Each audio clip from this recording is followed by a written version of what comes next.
Welcome friends, নতুন একটা informative এবং ধামাকাদার ভিডিওতে আজকে আপনাদের সবাইকে আরেকবার স্বাগত জানাচ্ছি।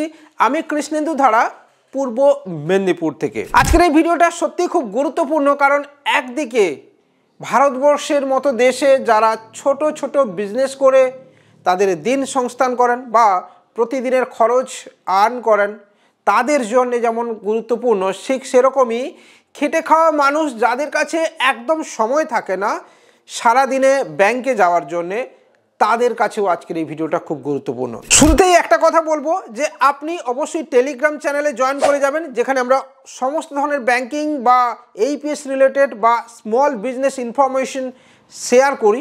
তো সেখানে আপনি কিভাবে জয়েন করবেন, সিম্পলি আপনার টেলিগ্রাম অ্যাপটাকে ডাউনলোড করে নেবেন, নিজের মোবাইল নাম্বার দিয়ে আপনি রেজিস্ট্রেশনটা কমপ্লিট করে নেবেন, আর উইথ কৃষ্ণেন্দু সার্চ করবেন, পেয়ে যাবেন আমাদের টেলিগ্রাম চ্যানেল।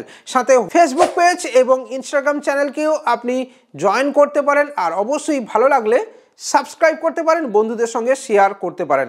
কারণ আমরা হচ্ছে অল ওভার বেঙ্গলে এমন একটা প্ল্যাটফর্ম যারা এনএসটিএল পেমেন্ট ব্যাংক থেকে, ডিস্ট্রিবিউটার থেকে, পেপারলেস প্যান থেকে, প্যানের distributor, master franchise, TIN facilitation centre, AEPS, DMT, money transfer, recharge, electricity বিলের আইডি বা মাইক্রো এটিএম সব ধরনের ফ্যাসিলিটি দিতে পারবো। তো সো ফ্রেন্ডস, চাইলে আমাদের সাথে আপনি জয়েন করে যাবেন।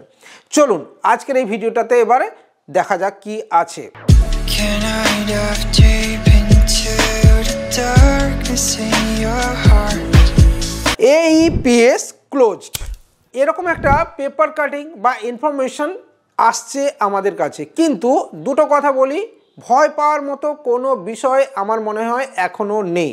তার কারণ হচ্ছে এইপিএস ব্লক করে দেওয়া হয়েছে বা পুরোপুরি বন্ধ করে দেওয়া হয়েছে, এই ধরনের কোনো গভর্নমেন্ট অর্ডার অন্তত আমার কাছে এসে পৌঁছয়নি, বা এনপিসিআই রিগার্ডিং কোনো অর্ডার আমার কাছে এসে পৌঁছয়নি।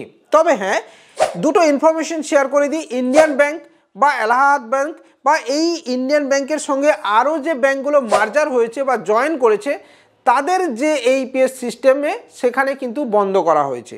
তার কারণ হচ্ছে যে দীর্ঘদিন মানুষরা যারা ব্যাংকের হোল্ডার বা অ্যাকাউন্ট হোল্ডার, তারা ব্যাংকে যাননি, তো ব্যাংক এখন চাইছে তাদেরকে কেওয়াইসি ভেরিফিকেশান করাতে। সেই কারণে কিছু সময়ের জন্য ইন্ডিয়ান ব্যাংক বা এলাহাবাদ ব্যাংকের কিন্তু এইপিএসকে ব্লক করা রয়েছে, যাতে মানুষ আবার নতুন করে কেওয়াইসি করে দেন আবার নতুন করে তারা এইপিএস হয়তো চালু করতেও পারে।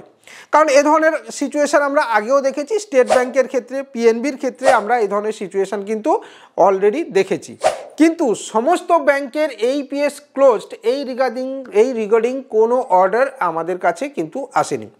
পেপারে যেটুকু জানা গেছে যে এনপিসিআইর বক্তব্য যে আধারের ফিঙ্গারপ্রিন্টকে জালিয়াতি করে বা ফিঙ্গারপ্রিন্ট জালিয়াতি করে প্রচুর মানুষের স্ক্যাম করা হচ্ছে, বিশেষত যেখানে এনপিসিআই রুলস রয়েছে 10,000 টাকার বেশি তোলা যাবে না, সেখানে ফিঙ্গারপ্রিন্টকে হাতিয়ার করে 10,000 টাকার বেশি 1 লক্ষ টাকাও উঠছে।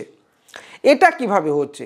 আমার বক্তব্য হচ্ছে যে এটা কিন্তু টেকনিক্যাল ফল্ট, বা বেসিক্যালি এনপিসিআই রিগার্ডিং যে সিস্টেম রয়েছে সেখানে এই সিস্টেমেটিক ফল্ট আছে। সেখানে এইপিএস ওনার বা এইপিএস কোম্পানির কিন্তু কোনো ধরনের দায়বদ্ধতা থাকার কথা নয়, কারণ এনপিসিআই সিস্টেমে যদি কিছু ফল্ট না থাকতো তাহলে কিন্তু এই আধার এনাবল সিস্টেমে 10,000 টাকার বেশি হয়তো ফ্রড হতো না। কিন্তু বেশি হওয়া মানে এটা এনপিসিআই রিগার্ডিং ফ্রড মানে লিঙ্কের কিছু প্রবলেম আছে।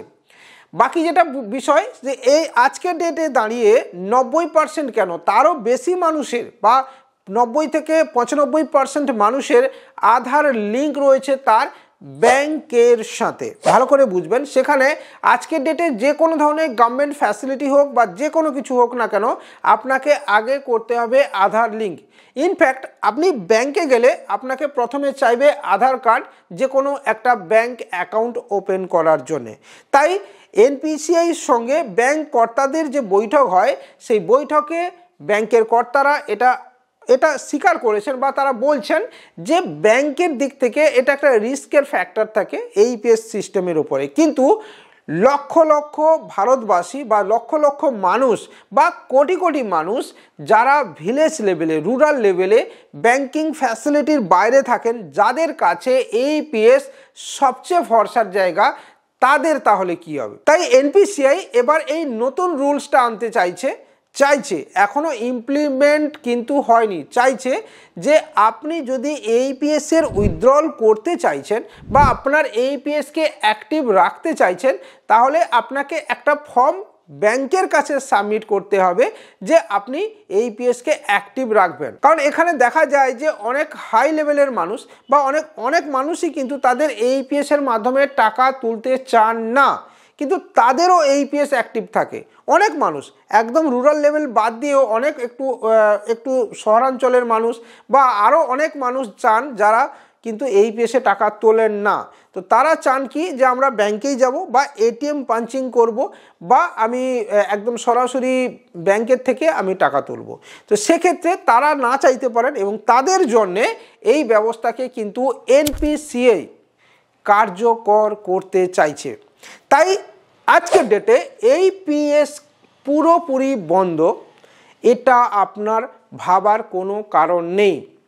গভর্নমেন্ট কখনো চাইবে না কোটি কোটি ভারতবাসী যারা এইপিএসের মাধ্যমে টাকা তোলে তারা বিপদে পড়ুক এবং তাদের সাথে যে মানুষগুলোর জীবিকা এবং জীবন জড়িয়ে আছে তারা বিপদে পড়ুক, নিশ্চয়ই গভর্নমেন্ট এটা চাইবে না। তাই নতুন করে এটাকে ভাবার সময় এসেছে। তবে হ্যাঁ, আবারও বলছি, বিজনেস চালাতে গেলে আপনাকে বেশ কিছু পরিবর্তনের সাথে মানিয়ে নিতে হবে। পিভিআর থেকে শুরু করে ট্রেড লাইসেন্স থেকে শুরু করে আইটিআর ফাইল থেকে শুরু করে কারেন্ট অ্যাকাউন্ট, এই জিনিসগুলো ব্যবহার করা বাধ্যতামূলক। আপনার প্রপার সব থাকা বাধ্যতামূলক এবং আগামী দিনে এই বিজনেসের সবচেয়ে হাতিয়ার হয়ে উঠতে চলেছে মাইক্রো এটিএম। তাই আপনি অবশ্যই মাইক্রো এটিএম নিতে ভুলবেন না। আর অবশ্যই জানুয়ারি মাস থেকে প্যান কার্ড ছাড়াও অ্যাকাউন্ট ওপেনিং প্রসেস চলে আসছে, তার মানে মাইনর অ্যাকাউন্টের দিকে আমরা ধীরে ধীরে এগিয়ে যাচ্ছি। আর এই মাইনর অ্যাকাউন্ট হতে চলেছে এনএসডিএল পেমেন্ট ব্যাংক থেকে। তাই অবশ্যই আপনি এনএসডিএল পেমেন্ট ব্যাংকের দিকে ধীরে ধীরে ঝুঁকতে পারেন। তো আজকের এই ভিডিওটা এখানেই শেষ করব। ভালো লাগলে লাইক, কমেন্ট, শেয়ারের সাথে সাথে আমাদের পাশে থাকবেন।